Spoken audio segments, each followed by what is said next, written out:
خير وأحسن تأويلا صدق اللہ العظیم۔ ارشاد باری تعالیٰ ہے، مومنوں خدا اور اس کے رسول کی فرما برداری کرو، اور جو تم میں سے صاحب حکومت ہیں ان کی بھی، اور اگر کسی بات میں تم میں اختلاف واقع ہو تو اگر خدا اور روز آخرت پر ایمان رکھتے ہو تو اس میں خدا اور اس کے رسول کے حکم کی طرف رجوع کرو، یہ بہت اچھی بات ہے اور اس کا مال بھی اچھا ہے۔ وآخر دعوانا ان الحمدللہ رب العالمین۔ خواتین و حضرات، وزیر اعظم اسلامی جمہوریہ پاکستان۔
بسم اللہ الرحمن الرحیم۔ ایاک نعبد و ایاک نستعین۔ میرے پاکستانیوں، آج میں یہ جو سینٹ کا الیکشن ابھی ہوا ہے، اس کے اوپر میں آپ سب سے، اپنی قوم سے بات کرنا چاہتا ہوں۔ یہ سینٹ کا الیکشن اس لیے ضروری، اس کے متعلق اپنی قوم کو بات کرنا اور سمجھانا، کیونکہ اس کے اندر جو ہمارے ملک کے مسئلے مسائل ہیں، وہ جس طرح کا یہ الیکشن ہوا ہے، وہ اگر آپ سمجھ جائیں تو وہ سارے ملک کے مسئلے مسائل ادھر سے آپ کو سمجھ آتی ہے، جس طرح کا یہ الیکشن ہوا ہے۔ سب سے پہلے ہم کچھ 6 سال پہلے تحریک انصاف نے سینٹ میں حصہ لیا، جب پختونخوا میں ہماری گورنمنٹ تھی، تو تب مجھے اندازہ ہوا کہ سینٹ کے الیکشن میں تو پیسہ چلتا ہے، اور ابھی سے نہیں، یہ 30-40 سال سے سینٹ کے الیکشن میں پیسہ چلتا ہے۔ جو سینیٹر بنتا ہے، جو بننا چاہتا ہے، وہ پیسہ استعمال کرتا ہے، اور وہ خریدتا کس کو ہے؟ ممبرز آف پارلیمنٹ کو۔ تو مجھے بڑی حیرت ہوئی جب مجھے پتا چلا، اور تب سے میں نے کیمپین شروع کی کہ یہ کیا مذاق ہو رہا ہے ہماری جمہوریت کے ساتھ، کہ کیسی جمہوریت ہے جس کے اندر ملک کی لیڈرشپ، یہ یاد رکھیں سینٹ کے اندر ملک کی لیڈرشپ آتی ہے، اور جو ممبرز آف پارلیمنٹ ہیں ان میں سے ملک کی لیڈرشپ آتی ہے، ان میں سے وزیر بنتے ہیں، ان میں سے وزیر اعظم بنتے ہیں، ان میں سے وزیر اعلیٰ بنتے ہیں۔ تو مجھے تب سے حیرت ہوئی کہ جب آپ پیسہ خرچ کر رہے ہیں، ایک سینیٹر رشوت دے کے سینیٹر بن رہا ہے، اور دوسری طرف وہ ممبرز آف پارلیمنٹ جو اپنا ضمیر بیچ رہے ہیں، پیسے لے کے ووٹ کر رہے ہیں، یہ کون سی جمہوریت ہے؟ تو تب سے میں نے کیمپین شروع کی، اور میں نے تب سے کہا کہ اس کی اوپن بیلٹ ہونی چاہیے۔ ہمارا جب دوسرا سینٹ کا الیکشن ہوا 2018 میں، ہمیں پتا چلا ہمارے تقریباً 20 ممبر آف پارلیمنٹ بک گئے تھے، انہوں نے پیسے لے کے اپنی ووٹ بیچی، ہم نے 20 ممبرز کو نکالا۔ لیکن پھر میں نے دیکھا کہ یہ صرف میں نہیں کہہ رہا، یہ دونوں مین پارٹیز، انہوں نے چارٹر آف ڈیموکریسی میں، پیپلز پارٹی اور نون لیگ نے چارٹر آف ڈیموکریسی میں سائن کیا کہ اوپن بیلٹ ہونا چاہیے، کیونکہ سینٹ کے الیکشن میں پیسہ چلتا ہے۔ اور پھر بعد میں ان کی سٹیٹمنٹس آئی ان کے پی ایم ایل این کے پارٹی لیڈر نے بھی اسٹیٹمنٹ دی, اس کی بھی آئی, ان کے سینئر ان کے جو آفس بیئرز ہیں ان کی اسٹیٹمنٹس آئیں. کہ جب یہ سینٹ الیکشن کے اوپر یہ آ رہا تھا, ہم نے پارلیمنٹ میں اپنا بل بھی پیش کیا کہ اوپن بیلٹ ہونا چاہیے. ہم نے پھر جب دیکھا کہ نہیں ہو رہا تو باقی پارٹیز جو کہ کہہ بیٹھی تھی کہ اوپن بیلٹ ہونا چاہیے, جب انہوں نے ہماری حمایت نہیں کی تو ہم سپریم کورٹ میں گئے. سپریم کورٹ میں پورا کیس ہوا. اس کیس کے اندر ججز صاحبان نے بار بار پوچھا کہ پیسہ چلتا ہے, اور اس کے دوران ایک ویڈیو نکلائی جو 2018 میں سینٹ الیکشن میں ایم پیز پیسے لے رہے تھے, وہ ویڈیو بھی نکلائی, یعنی کسی کو کوئی شک نہیں تھا. پھر جب یہ عدالت کے اندر, سپریم کورٹ کے اندر جب اس کی بات چیت چل رہی تھی تو الیکشن کمیشن نے اوپن بیلٹ کے خلاف گئی, اور سپریم کورٹ بار بار کہتا رہا کہ آپ کی ذمہ داری ہے صاف اور شفاف الیکشن کروانے کی. اور وہ ساری پارٹیز, پی ٹی ایم کی پارٹی سب اکٹھی ہو گئی, سب نے اکٹھے ہو کے کہا کہ نہیں جی سیکرٹ بیلٹ ہونی چاہیے, جبکہ ماضی میں یہ خود کہتے رہے کہ اوپن بیلٹ ہونی چاہیے. اب میں آپ سب سے یہ سوال پوچھتا ہوں کہ آپ کا کیا خیال ہے کہ کیا وجہ تھی کہ یہی پارٹیز پہلے چاہتی تھی کہ سیکرٹ اوپن بیلٹ ہونی چاہیے, اب کیوں یہ ساروں نے زور لگایا کہ سیکرٹ بیلٹ ہونی چاہیے؟ یہ جمہوریت کے خلاف ہے, یہ آئین کے خلاف ہے. تو پہلے یہ آئین کے خلاف نہیں تھی جب انہوں نے چارٹر آف ڈیموکریسی میں سائن کیا تھا. انہوں نے سینٹ کے اندر یہ بل ایک نکالا ہوا تھا, یہ ایک فورم کے اندر انہوں نے تب بھی کہا ہوا تھا کہ اوپن بیلٹ ہونی چاہیے. تو میں آج اپنی قوم کے سامنے یہ رکھتا ہوں کہ یہ کیا ہوا, یہ آپ نے سمجھنا ہے. ہوا یہ کہ یہ جب سے ہماری حکومت آئی ہے, سب سے ان کو جتنے بھی یہ پرانی پولیٹیکل پارٹیز کے اندر کرپٹ لوگ تھے اور ان کے لیڈرز, ان سب کو خوف ہو گیا کہ کیونکہ یہ عمران خان نے اپنی پوری کرپشن کے اوپر کیمپین کی ہوئی ہے, اب یہ کہیں ہمارے کرپشن کے کیسز کے اوپر آگے نہ بڑھے. اور یہ میں آپ کو یاد کرا دوں کہ کرپشن کے کیسز ان کے پرانے ہیں, یہ کرپشن ہم نے نہیں کیسز بنائے, یہ ان کے دور کے کیسز بنے ہوئے ہیں. ہمارے دور میں تو صرف کوئی 5% بھی کیسز نہیں ہوں گے, سارے پرانے تھے. تو یہ تب سے سب اکٹھے ہو گئے. اور میں نے پہلے دن بھی جب میں گورنمنٹ میں آیا, میں نے پہلے دن کہا اپنے پہلے خطاب میں کہ یہ سب اکٹھے ہو جائیں گے, سب جمہوریت کے نام پہ شور مچائیں گے. اے P D M, democratic movement, یہ جمہوریت کے نام پہ سب سارے ایک ہی ان کا انٹرسٹ ہوگا کہ میرے اوپر اتنا پریشر ڈالو کہ میں ہاتھ کھڑے کر کے کہوں جس طرح جنرل مشرف نے کیا تھا, ان کو این آر او دے دوں, ان کے کرپشن کے کیسز ختم کر دوں. تو اب انہوں نے کیا کیا, انہوں نے پہلے کوشش کی بلیک میل کرنے سے پہلے دن سے کہ جی الیکشن خراب ہے. پھر انہوں نے اس کے اوپر کورونا کے اوپر پوری کوشش کی. پھر جب فیٹف کا بل آئی, ذرا آپ نے سمجھنا ہے فیٹف کا بل کیا تھا. فیٹف کا بل یہ تھا کہ ان کے دور میں ہمیں ایک انٹرنیشنل جو ایک ادارہ ہے فیٹف, اس کے اندر ہمیں گرے لسٹ میں ڈال دیا گیا. گرے لسٹ کا مطلب یہ ہے کہ اگر آپ انہوں جو وہ فیٹف کہتی ہے اگر وہ آپ نہیں کرتے تو وہ آپ کو بلیک لسٹ میں ڈال دیں گے. بلیک لسٹ کا کیا مطلب ہے, ملک کے اوپر سینکشنز لگ جائیں گے. سینکشنز کا کیا مطلب ہے, آپ کو صرف میں آسان زبان میں سمجھا دوں. اس کا مطلب یہ ہے کہ جو وہ سینکشنز لگے گی ہمارا روپیہ گرنا شروع ہوگا, اور ہمارا روپیہ کتنا گرتا ہے یہ کوئی کہہ نہیں سکتا, لیکن جب روپیہ گرتا ہے آپ سمجھ جائیں کہ اس وقت مہنگائی بڑھ جاتی ہے, کیونکہ ساری چیزیں جب روپیہ گرتا ہے جو چیز آپ باہر سے منگاتے ہیں مہنگی ہو جاتی ہے, جس کے اندر تیل ہے, بجلی ہے, کیونکہ بجلی بھی تیل کے اوپر آدھی بنتی ہے, پھر ڈالر کے کانٹریکٹس ہیں, پھر دالیں ہیں وہ 70% باہر سے, پھر گھی باہر سے آتا ہے, پھر گندم بھی ہمیں باہر سے منگوانی پڑی. تو جو بھی چیز باہر سے آتی ہے, ٹرانسپورٹ, تیل, سب مہنگی ہو جاتی ہے. تو اگر فیٹف کی بلیک لسٹ میں آتے ہیں تو یہاں لوگوں کی یا تو غربت پھیل رہی ہے. تو ہم فیٹف کے لیے جو قانون نکالنا چاہتے تھے، جو فیٹف نے ہمیں کہا قانون نکالنا تھا فیٹف کا، ان سب نے مل کے ایک ہمارے پاس ایک این آر او کا ایک دے دیا جی کہ جی یہ نیب کے یہ چینجز کریں، مطلب کہ نیب کو ختم کر دیں، تب ہم فیٹف کا بل سائن کریں گے۔ فیٹف ملک کے لیے، نیب کا اس سے کیا تعلق ہے؟ صرف اور صرف کہنے کی کوشش، ان کا 1 پوائنٹ ایجنڈا ہے کہ کسی طرح مجھے پریشر کر دے کہ میں کسی طرح بلیک میل کریں کہ ان کو این آر او دے دوں۔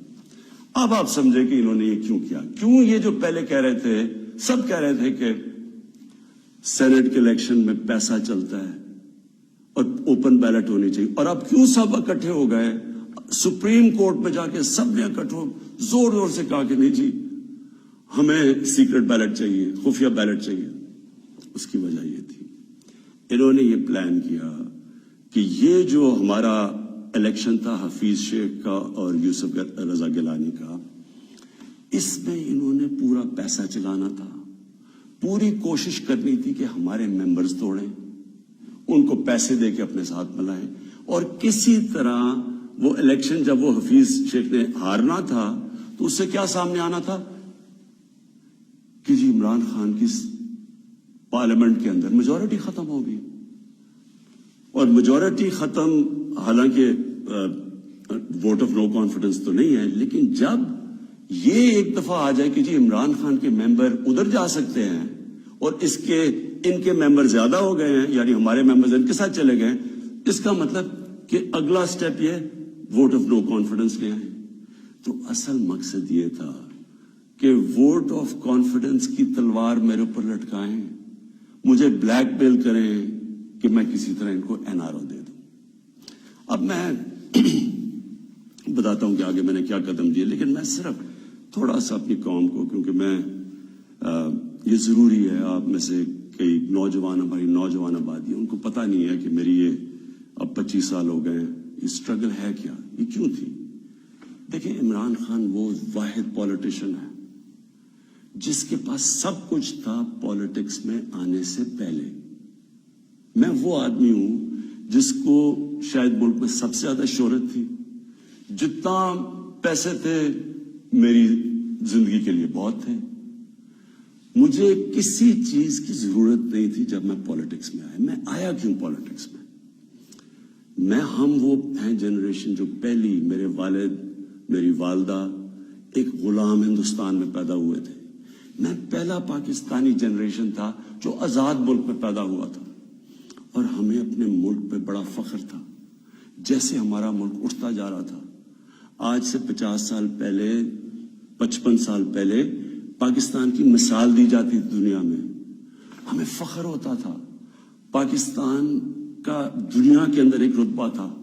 ہمارا جب یہاں سے پریزیڈنٹ باہر گیا تو اس کو ایئرپورٹ پہ امریکن پریزیڈنٹ ملنے آیا، یہ اور بھی چھوڑے، یعنی ہماری ہر طرح ایک ملک میں ایک ہوپ تھا، اوپر جا رہے تھے ہم۔ تو آہستہ آہستہ میں نے اپنا ملک نیچے آتے دیکھا، اور جو 1985 کے بعد اس ملک میں تباہی مچی، جب سے کرپشن یہ آسمانوں پہ گئی، نان پارٹی بیس الیکشن ہوا تھا، آپ کو موقع ملے تو وہ ضرور پڑھے، کیونکہ وہ ایک ایسا جسے ٹرننگ پوائنٹ کہتے ہیں، جس کے بعد ہماری تقدیر بدلی، جس کے بعد کرپشن بڑھنی شروع ہوئی پاکستان میں، جس وقت پالیٹکس کے اندر پیسہ چلنا شروع ہوا، یہ یاد رکھے 1985 تھا وہ۔ تو ہم دیکھ رہے تھے کہ آہستہ آہستہ پیسہ اقتدار میں کیوں آ رہے ہیں جی؟ بزنس چلانے کے لیے۔ پرائم منسٹر بن رہا ہے تو فیکٹریاں بننی شروع ہو گئی، پرائم منسٹر بننا ہے تو بزنس مین بننا، 7 وزیروں نے پیسہ بنانا شروع کر دیا۔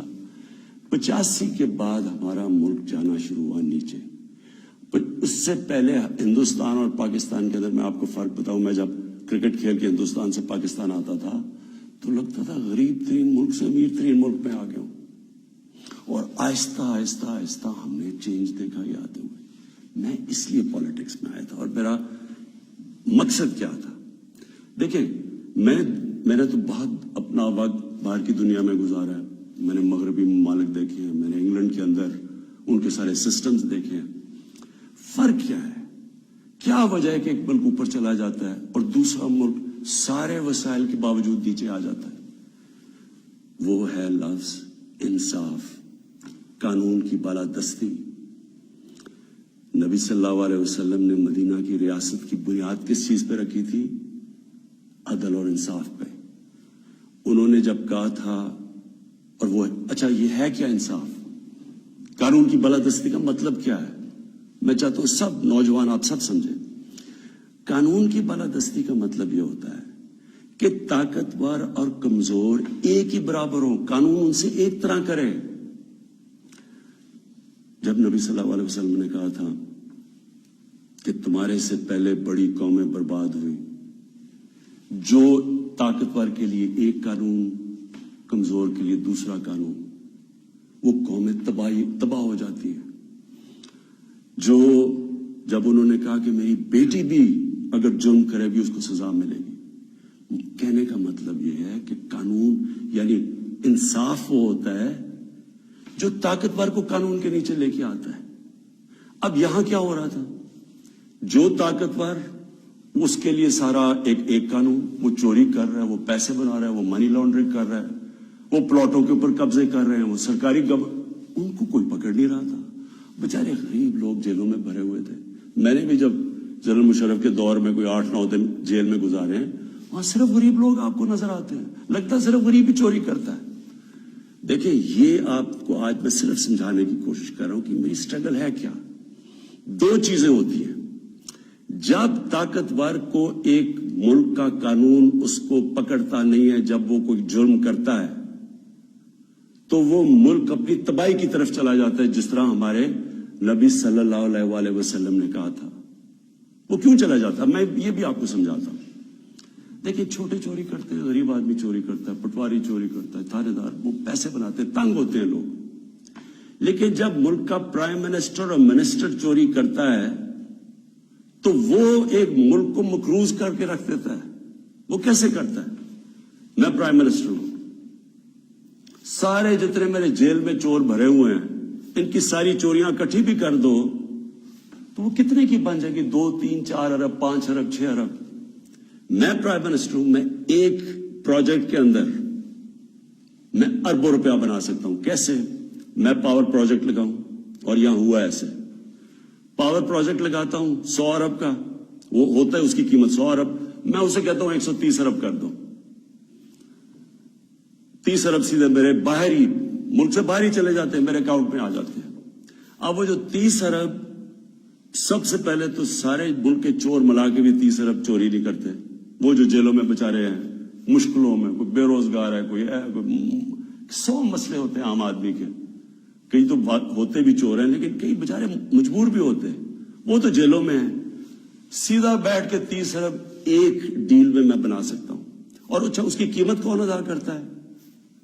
آپ ادا کرتے ہیں۔ وہ کیسے ادا کرتے ہیں؟ کہ جو 130 ارب کا جب پروجیکٹ بن جاتا ہے تو اس کا جو بجلی کی قیمت ہے وہ اوپر چلی جاتی ہے۔ آپ اگر کہیں پتہ چلوائیں کہ وہی پروجیکٹ جو پاکستان میں لگے ہوئے ہیں وہ کتنے پہ لگے ہیں، اور جو وہی پروجیکٹ باہر کے بجلی کے لگے ہیں ان کی کتنی قیمت ہے، تو اس کی کون قیمت ادا کرتا ہے؟ قوم ادا کرتی ہے۔ قوم مقروض ہو جاتی ہے۔ ساری تیسری جن کو کہتے ہیں ڈیولپنگ ورلڈ، غریب ملک، آپ ساری ایک ملک کا آپ کو بتا سکتا ہوں ان کی غربت کا سبب کیا ہے۔ وہاں ان کے بھی پرائم منسٹر بیٹھے ہیں، پریزیڈنٹ بیٹھے ہیں، وزیر بیٹھے ہیں، وہ بھی ملک کا پیسہ چوری کرتے ہیں، پھر ان کو مجبوری باہر بھجوانا پڑتا ہے کیونکہ ملک میں نظر آ جائے گا نا پیسہ، اس لیے وہ پھر باہر، یہ جس طرح یہ چینی والا اور یہ پاپڑ والا، ان کے نام پہ باہر اس لیے بھجوانے پڑتے ہیں کہ وہ پکڑے نہ جائیں۔ اب جب وہ پیسہ باہر جاتا ہے وہ دگنا ملک کو نقصان ہو جاتا ہے۔ آپ کو پتا ہے ایک یونائٹڈ نیشنز کا ایک ادارہ ہے، میں یہ چاہتا ہوں کہ آپ پورا سمجھیں کہ اس ملک سے یہ تھوڑے سے جو مل کے یہ جو بڑے بڑے مجرم ہیں کر کیا رہے ہیں آپ کے ملک سے۔ یہ ہمارے ملک میں نہیں صرف ہو رہا، یہ غریب ملکوں میں سب میں یہی کہانی ہے۔ جو ایک ادارہ ہے اس کو کہتے ہیں فیکٹائی، یہ یونائٹڈ نیشنز کا ادارہ ہے۔ یہ کیا کرتا ہے؟ یہ پوری طرح ریسرچ کرتا ہے کہ غریب ملکوں سے پیسہ امیر ملکوں میں کتنا پیسہ جاتا ہے، یا آف شور اکاؤنٹس میں کتنا جاتا ہے، یا بڑے بڑے لندن اور نیو یارک میں بڑے بڑے غریب ملکوں سے لوگ جو گھر خریدتے ہیں وہ اس کی سروے کرتا ہے. اس کے مطابق ہر سال 1000 ارب ڈالر غریب ملکوں سے امیر ملکوں میں جاتا ہے, آف شور اکاؤنٹس میں جاتا ہے. یہ فیکٹ آئی کی رپورٹ ہے. آپ کو پتا ہے ہمارا سارا 22 کروڑ لوگوں کا بجٹ کتنا ہے؟ مشکل سے 60 ارب ہے. ہم 22 کروڑ لوگ جو ہیں, ہمارا سارا بجٹ 60 ارب ہے. تو 1000 ارب غریب ملکوں سے جاتا ہے. ایک 10 سال پہلے رپورٹ آئی تھی پاکستان سے 10 ارب ڈالر منی لانڈرنگ ہو کے ملک سے باہر جاتا ہے. تو یہ ہو کیا رہا ہے؟ غریب ملکوں سے پیسہ جا رہا ہے امیر ملکوں میں. غریب ملک غریب ہوتے جا رہے ہیں. غریب ملکوں اور امیر ملکوں میں فاصلے بڑھتے جا رہے ہیں. غریب ملک جو پیسہ ان کا ادھر خرچ ہو تاکہ روزگار ملے تو اسکولوں پہ چلے یا وہاں وہ اس ملک کے اندر اکنامک گروتھ ہو, وہ پیسہ ملک سے باہر چلا جاتا ہے.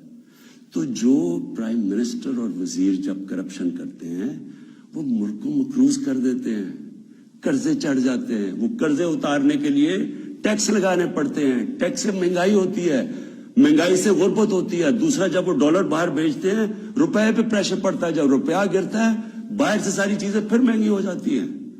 تو یہ جو میری سٹرگل ہے اس کا مقصد کیا تھا؟ کیونکہ میں نے تو دنیا میں دیکھا ہوا تھا جو امیر ملک سوئٹزرلینڈ جو میں نے دیکھے ہیں ان ساروں کے اندر قانون کی بالادستی کا مطلب طاقتور قانون کے نیچے ہے. ہمارے ملک میں آپ نے تماشا دیکھا, جنرل مشرف اتنی طاقت اس کے پاس, فوج اس کے نیچے, عدلیہ اس کے نیچے, اپوزیشن وہ نہیں. اس نے پریشر میں آ کے ان دونوں پارٹیز کو NRO دے دیا. وہ NRO کی وجہ سے آج جب ہماری حکومت آئی ہے جتنا ہم ٹیکس کا پیسہ اکٹھا کرتے ہیں آدھا چلا جاتا ہے ان کے لیے ہوئے قرضوں کی قسطوں پہ. ہم نے تو اپنا بجٹ بیلنس کر دیا, ہم نے تو خرچے اور آمدنی کو بیلنس کر دی, لیکن جو قرضوں کی قسطیں دینی پڑتی ہے وہ ہمارے اوپر بوجھ بڑا ہوا ہے. یہ ساری غریب ملکوں کی یہی سٹوری ہے. میں یہ آپ کو اس لیے بتا رہا ہوں آپ کو پتا چلے کہ اس ملک, ہم ایک غریب ملک نہیں ہے. اللہ نے اس کو سب کچھ دیا ہوا ہے, لیکن کوئی دنیا کا ملک آگے نہیں بڑھ سکتا جس کے اوپر بیٹھے ہوئے طاقتور اس ملک کا پیسہ نکال رہے ہوں باہر. کوئی ملک نہیں چل سکتا. اب واپس آ جائیں سینٹ پہ. یہ کیوں سینٹ کا الیکشن امپورٹنٹ تھا؟ انہوں نے کیوں اتنا زیادہ زور لگایا پتا ہوتے ہوئے کہ پیسہ چلنا ہے سیکرٹ بیلٹ میں؟ یہ کیوں سب اکٹھے ہو کے انہوں نے کوشش, یہ پورا یہ جو ڈرامہ کیا ہے؟ اگر اوپن بیلٹ ہو جاتی تحریک انصاف کو تو ہمیں اتنی سیٹیں ملنی تھی جتنی ملی ہیں سینٹ میں. ہمیں, ہمارا تو یہ جو کہہ رہے ہیں نا کہ بہت بڑا کوئی مارکا مار لیا, ہمیں تو اتنی سیٹیں مل گئی ہیں, ہم تو سب سے بڑی پارٹی بن گئے سینٹ میں. لیکن انہوں نے جو سارا ڈرامہ کیا ہے وہ ایک حفیظ شیخ کی سیٹ کے اوپر, اور سارا جو پیسہ لگایا ہے جو یوسف رضا گیلانی کا پیسے بانٹ رہا تھا شام کو, لوگوں کی ضمیر خرید رہا تھا. اور وہ جو ہمارے, میں نے جب اپنے MNA سے جب میٹنگ کی, ہماری خواتین نے ہمیں بتایا کہ جی ہمیں کال کر کے آفرز مل رہی تھی. کوئی ہماری پرانی PTI کی وہ کال کر کے کہہ رہی تھی 2 کروڑ سے بولی لگ رہی تھی. اب میں الیکشن کمیشن سے تھوڑا بات کرنا چاہتا ہوں. دیکھیں, الیکشن کمیشن آپ کا بہت بڑا رول ہے. آپ کی سب سے بڑی ذمہ داری صاف اور شفاف الیکشن ہے.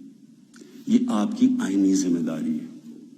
پہلے تو مجھے یہ نہیں سمجھ آئی کہ آپ نے عدالت میں کیوں جا کے کہا کہ جی خفیہ بیلٹ ہونی چاہیے. مجھے یہ بتائیں, کوئی آئین اجازت دیتا ہے چوری کرنے کی, رشوت دینے کی؟ کوئی آئین اجازت دیتا ہے جو 30 سال سے ہو رہا ہے؟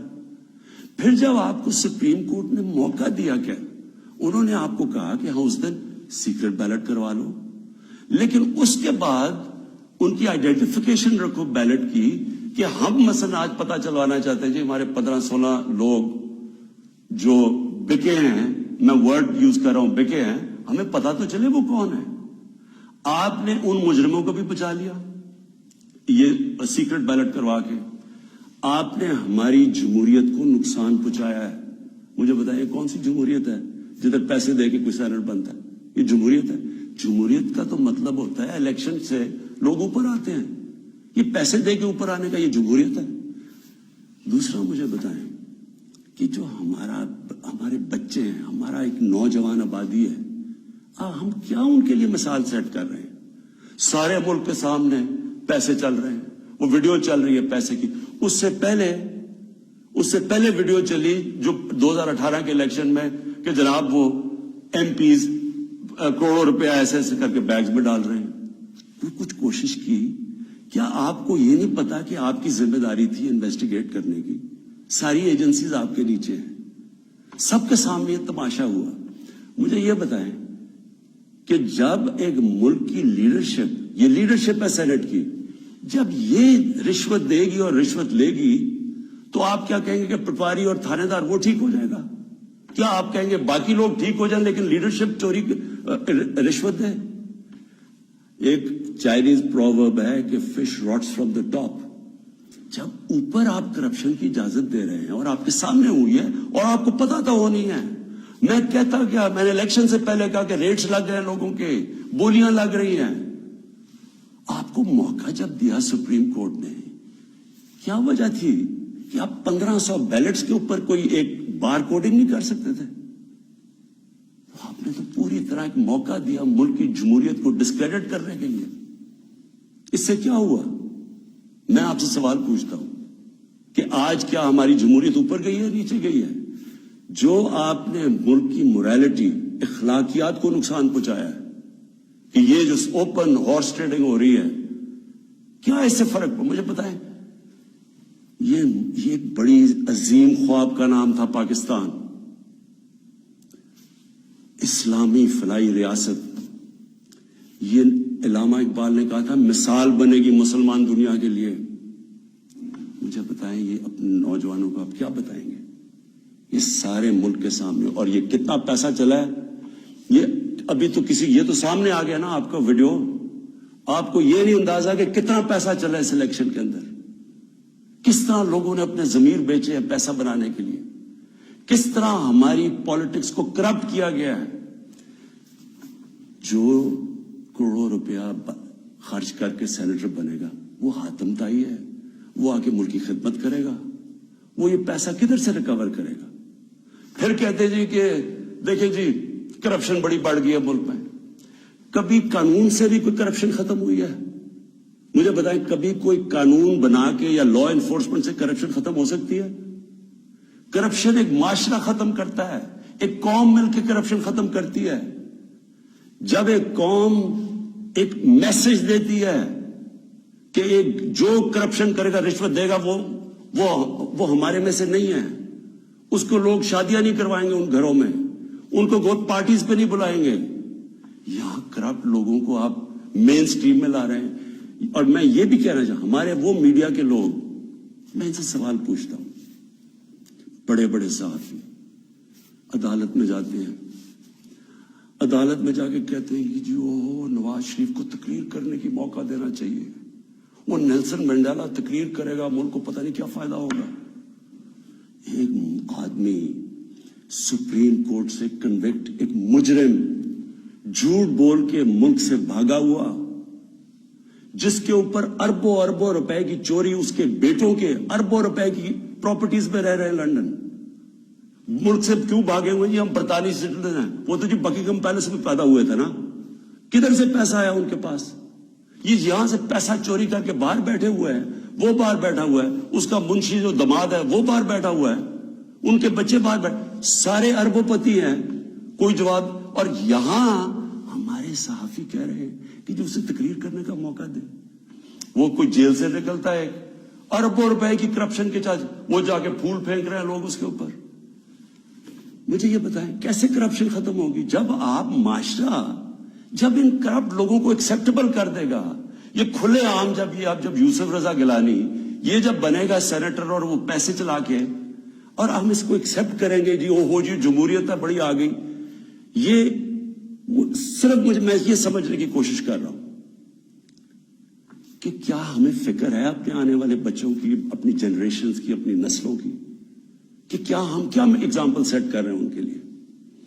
میں اپنی ساری قوم سے پوچھتا ہوں کہ اگر آپ ان لوگوں کو ایکسپٹ کر لیں گے جو بڑے بڑے ڈاکو, کہ عمران خان کی اکیلے کی ذمہ داری لگی ہوئی ہے کہ ان کے پیچھے پڑا رہے؟ یہ آپ سب کی ذمہ داری ہے. سنگاپور کے اندر جب ایک وزیر نے چوری کی، کرپشن کی، لی کوان یو جو ان کے پرائم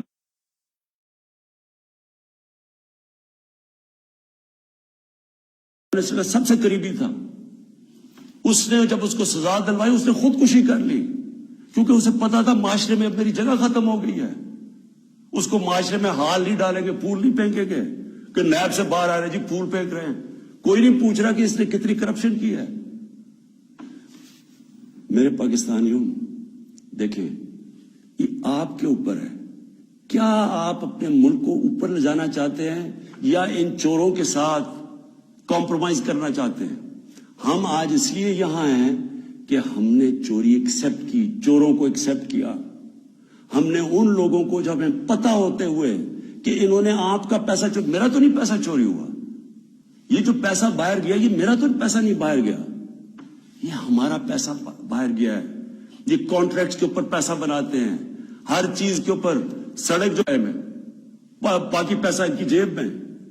اور وہ سارا آپ ساری قوم جو ہمارے اوپر قرضے چڑھے ہوئے ہیں، پیچھے تو جائیں قرضے چڑھے کیسے ہیں؟ کون سی قوم آگے بڑھ سکتی ہے؟ ایک مجھے قوم بتائیں، ایک ملک بتائیں، ایک مجھے ملک بتائیں جس کے پرائم منسٹر اور وزیر چوری کر رہے ہوں اور وہ ملک ترقی کر رہا اور خوشحالی ہو. ایک ملک مجھے بتا دیں. اور جو ملک سزا اور جزا نہیں کرتا، طاقتور کو سزا نہیں دیتا، وہ طاقتور جو مرضی کرے، وہ اچھا وہ بدقسمتی سے ان کو وی آئی پی کی طرح ٹریٹ کیا جاتا ہے. جیلوں میں بھی وہ وی آئی پی ہیں. انہوں نے اربوں کی چوری کیا، وہ بیچارہ غریب آدمی نے کوئی کسی کی بھینس اٹھا لی کچھ، وہ اس کا حال دیکھے اور وی آئی پیز کا حال دیکھے. قوم کرپشن سے لڑتی ہے، قانون اکیلا کرپشن نہیں ختم کر سکتا. یہ جو آپ نے ڈرامہ دیکھا آپ کے سامنے جو ہوا ہے، ساری قوم نے دیکھا ہے کہ پیسے دے کے ایک وزیر جیت گیا اور بڑی تالیاں بجے جی بہت بڑا زبردست کام کیا اس نے. اس کا ماضی اٹھا کے دیکھیں، $60 ملین کا پاکستان کا پیسہ پڑا تھا سوئٹزرلینڈ میں. آصف زرداری تو کہہ ہی نہیں سکتا تھا میرا، کیونکہ اس نے تو کوئی ڈکلیئر ہی نہیں کیا، چوری کا پیسہ تھا. سپریم کورٹ اسے کہہ رہا ہے کہ لیٹر لکھو کہ پاکستان کا پیسہ سوئٹزرلینڈ کو واپس دیں. لیٹر نہیں لکھا. وفاداری جی، میں جی بڑا وفادار ہوں. کس سے؟ کسی انسان سے وفادار ہوں. پاکستان کا پیسہ سوچیں، 8-9 ارب روپیہ پاکستان کا باہر پڑا ہے، وہ آ جاتا، ہم اسے کیا کیا کر سکتے ہیں؟ اسکول بنا سکتے ہیں، لوگ اسپتال، 100 چیزیں کر سکتے ہیں. لیکن جی اس نے وہ تو یہ اس کی سب سے بڑی ہے، اس پہ ڈسکوالیفائی ہوا ہے. آج بڑے زوروں شوروں سے جی سینیٹر بن گیا، جی بہت بڑی کامیابی ہوئی ہے. اب میں آخر میں اپنی آپ سے آخری جو بات کرنا چاہتا ہوں وہ یہ، ان کا خیال یہ تھا کہ میرے اوپر یہ نو کانفیڈنس کی تلوار لٹکائیں گے، اور میں کیونکہ مجھے کرسی بڑی عزیز ہے تو میں ان کو کہوں گا کہ جی ہاں جی ٹھیک ہے، میں آپ کو این آر او دے دیتا ہوں، یعنی آپ کے جتنے بھی کیسز میں آپ کو ختم کر دیتا ہوں. میں پرسوں کانفیڈنس پوشن لے رہا ہوں، اسمبلی کے پاس جا رہا ہوں، کانفیڈنس اپنی اسمبلی کو کہہ رہا ہوں آپ بتائیں سامنے، کیونکہ وہ تو اوپن ہوگا نا. یہ آپ کا ڈیموکریٹک، میں اب اپنے سارے ممبرز کو کہہ رہا ہوں، یہ آپ کا جمہوری رائٹ ہے.